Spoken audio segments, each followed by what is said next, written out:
असलकुम students, welcome to my YouTube channel Physionic. आज हम नया चैप्टर स्टार्ट करेंगे, वो है रेजिस्टेंस एक्सरसाइज। रेजिस्टेंस एक्सरसाइज में क्या है कि डायनामिक और static muscle contraction is resisted by outside force applied manually और mechanically enhance the motor skills, या उसकी स्ट्रेंथ को इम्प्रूव करने में हेल्प करेगा। उसमें हमारे पास की एलिमेंट क्या आ जाता है? स्ट्रेंथ, पावर और इंड्योरेंस। अब इसके बेनिफिट्स देखें तो रेजिस्टेंस एक्सरसाइज के बेनिफिट्स में सबसे पहले हमारे पास आ जाता है बॉडी कंपोजिशन। उसके बाद है इंक्रीज इन स्ट्रेंथ, बॉडी में डेंसिटी और रिपेयर के लिए हेल्प करेगा। इन्हेंस करेगा परफॉर्मेंस को, स्ट्रेस या इंजरी है जो भी जॉइंट पे उसको डिक्रीज करेगा। इम्प्रूव करेगा बैलेंस को और positive perception for quality of life. इसको आप लोग BPCSS से याद रख सकते हो। Body composition, strength, joint stress, enhance performance, balance और positive perception for quality of life. अब ये जो है वो किस प्रिंसिपल्स को फॉलो करता है? सबसे पहले ये ओवरलोड प्रिंसिपल को फॉलो करेगा, देन सेट प्रिंसिपल जिसको हम लोग कहते हैं specific adaptation to imposed demand. Then ये किसको फॉलो करता है? रिवर्सिबिलिटी प्रिंसिपल को। ये प्रिंसिपल बहुत इंपॉर्टेंट है और एग्ज़ाम्स में अक्सर ही पूछे जाते हैं। तो फर्स्ट ऑफ ऑल जो है ओवरलोड प्रिंसिपल में देखें तो इसमें क्या है कि हम लोगों ने in strength training external load जो है वो ज़्यादा होना चाहिए as compared to threshold level और मेटाबॉलिक कैपेसिटी ऑफ मसल। जैसे कि हम लोग डेली लाइफ में काम करते हैं तो उसमें हम लोग कोई भी लोड वगैरह उठाते हैं, तो अगर हम लोग स्ट्रेंथ ट्रेनिंग कर रहे हैं तो वो लोड जो है वो उससे ज़्यादा होना चाहिए जो हम डेली लाइफ में उठाते हैं। तभी उसको हम लोग कहेंगे ओवरलोड प्रिंसिपल, जो कि स्ट्रेंथ जो है उसको इम्प्रूव करेगा। और अगर हम लोग इंड्योरेंस ट्रेनिंग कर रहे हैं तो उसमें हम लोग देखेंगे कि रिपीटिशंस जो है वो बहुत ज़्यादा होनी चाहिए। प्रोग्रेसिवली हम लोग इसको इंक्रीज़ करेंगे। देन हमारे पास है सेट प्रिंसिपल, जो कि क्या कहता है कि to improve the specific muscle performance. अगर हम लोग स्पेसिफिक मसल परफॉर्मेंस को इम्प्रूव करना चाहते हैं तो हम लोग को स्पेसिफिक एक्सरसाइज भी करवानी पड़ेगी। फॉर एग्जांपल रेजिस्टेंस एक्सरसाइज जो है वो मैच करनी चाहिए उस स्पेसिफिक मसल को। जैसे कि पावर को इंक्रीज़ करना है तो वर्क को इंक्रीज़ करना होगा और टाइम को डिक्रीज़ करना होगा। जैसे कि आपको पता है P=W/T, work done divided by time. और वुल्फ्स लॉ को ये फॉलो करता है, जो कि हमें क्या कहता है कि बॉडी सिस्टम अडेप्ट कर लेता है ओवर टाइम, जबकि उसके ऊपर स्ट्रेस हम लोग प्लेस करेंगे। तो थर्ड पे हमारे पास आ जाता है रिवर्सिबिलिटी प्रिंसिपल, कि फॉर एग्जांपल अगर हम लोग कंडीशनिंग में जा रहे हैं, एक्सरसाइज कर रहे हैं, बहुत ज़्यादा स्ट्रेंथ इंप्रूव हो रही है, इंड्योरेंस इंप्रूव हो रही है, लेकिन हम लोग इमोबिलाइजेशन में अगर चले जाते हैं, बेड रेस्ट पे चले जाते हैं, या ट्रेनिंग जो है वो डी ट्रेनिंग में चले जाते हैं, तो उसमें क्या होगा कि डी कंडीशनिंग होना शुरू हो जाएगी। वहाँ पे डेंसिटी डिक्रीज़ करेगी, माइटोकॉन्ड्रिया डिक्रीज़ करेंगे और due to reduce muscle performance in week और 2, मतलब कि 1 हफ्ते और 2 हफ्ते में जो है वो वापस अपनी ओरिजिनल स्टेट पे आ जाएगा। जितना उसने इंक्रीज़ किया होगा रेजिस्टेंट एक्सरसाइजेस की वजह से स्ट्रेंथ को या डेंसिटी को, तो वो वापस अपनी ओरिजिनल में आ जाएगा, जिसको हम लोग कहेंगे डी कंडीशनिंग। सो अभी हमने देखा कि डायनामिक या स्टैटिक मसल जो है, अगर कॉन्ट्रैक्शन को हम रेजिस्ट करते हैं विद हेल्प ऑफ फिजियोथेरापिस्ट या फिर मैकेनिकली डिवाइसेस से, जो कि वेट डिवाइसेस होती हैं, तो इससे क्या होगा कि मोटर स्किल जो है वो इन्हेंस होंगे और बॉडी जो है वो उसमें स्ट्रेंथनिंग होगी। अब इसके की एलिमेंट क्या है? स्ट्रेंथ, पावर और इंड्योरेंस। फिर इसके हमने कुछ बेनिफिट देखे। देन हमारे पास 3 प्रिंसिपल है जिसको ये फॉलो करता है: overload principle, specific adaptation to impose demand principle and reversibility principal.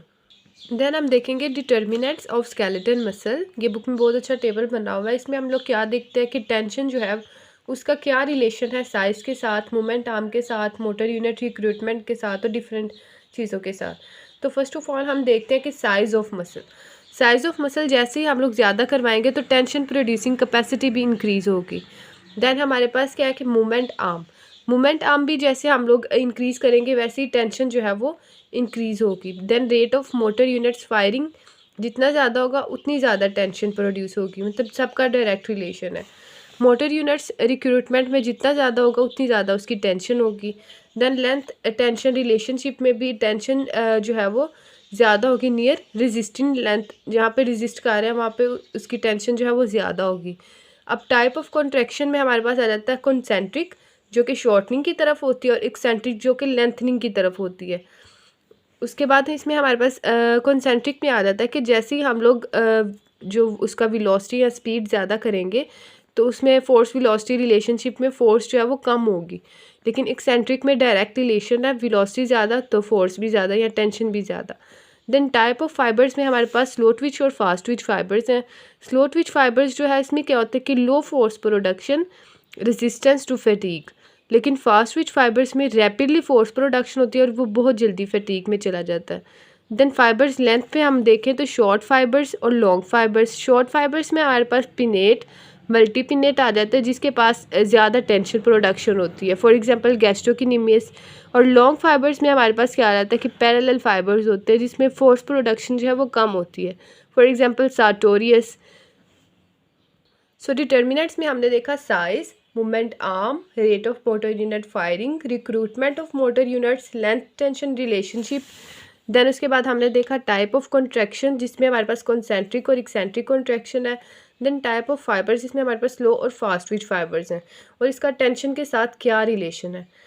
सब में हमारे पास टेंशन जो है वो डायरेक्ट रिलेशन में है, बस कॉन्सेंट्रिक में यह है कि जैसी फोर्स वेलोसिटी रिलेशनशिप में है कि वेलोसिटी ज़्यादा हो रही है और फोर्स जो है वो कम हो रही है। देन हमारे पास आ जाता है फाइबर्स लेंथ। फाइबर्स लेंथ में भी हमने देखा शॉर्ट और लॉन्ग फाइबर्स। इसमें पिनेट और मल्टी पिनेट जो है वो शॉर्ट फाइबर्स है, फॉर एग्जांपल गैस्ट्रोकिनेमियस। और लॉन्ग फाइबर्स में हमारे पास पैरेलल अरेंजमेंट होती है फाइबर्स की, फॉर एग्जांपल सार्टोरियस। इसके पास क्या होता है कि कम फोर्स प्रोडक्शन होती है। देन हम देखेंगे फटीग। फटीग क्या है कि अगर हम लोग कोई भी एक्टिविटी परफॉर्म कर रहे हैं, जो कोई भी एक्सरसाइज परफॉर्म कर रहे हैं, तो उसमें क्या होगा कि ऑक्सीजन कंजप्शन होगी और बॉडी जो है वो वर्क करेगी, मसल जो है वो वर्क करेंगे, बट आफ्टर सर्टेन टाइम उसमें क्या होगा कि मसल जो है वो उसमें लैक्टिक एसिड जो है वो एक्यूमुलेट होना शुरू हो जाएगा। जब हमारे अपने एनर्जी सिस्टम जो है, जिसमें हमने देखा 3 एनर्जी सिस्टम है हमारे पास फॉस्फोक्रिएटिन सिस्टम है, ग्लाइकोलिटिक है और एरोबिक सिस्टम है, जिसमें हम लोग फैट्स या ग्लाइकोजन यूज़ कर रहे होते हैं। तो अगर वो ख़त्म हो गया, हमारे पास एनर्जी सिस्टम एनर्जी स्टोर से ख़त्म हो गया, तो आफ्टर सर्टेन टाइम वहाँ पे लैक्टिक एसिड एक्यूमुलेशन की वजह से पीएच जो है वहाँ पे डिक्रीज़ करेगी और मसल जो है वो फटीग में चला जाएगा। फटीग क्या होता है कि it affect the muscle performance.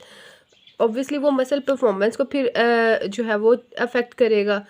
जब एनर्जी स्टोर जो है वो कम हो गया या ऑक्सीजन कम हो गया, इंट्रासेलुलर कैल्शियम या पोटेशियम कम हो गया, तो उसकी वजह से क्या होगा, फटीग में मसल चला जाएगा। बिल्डअप ऑफ H+ और लैक्टिक एसिड। H+ जो है वो ज़्यादा हो जाएगा तो पीएच जो है वो कम हो जाएगी वहाँ पे, और एसिडिक पीएच होगी, लैक्टिक एसिड एक्यूमुलेट होगा, इनहिबिशन होगी वहाँ पे न्यूरोमस्कुलर जंक्शन की, जो कि हमने देखा कि गोल्जी टेंडन ऑर्गन की वजह से होती है फ्रॉम CNS।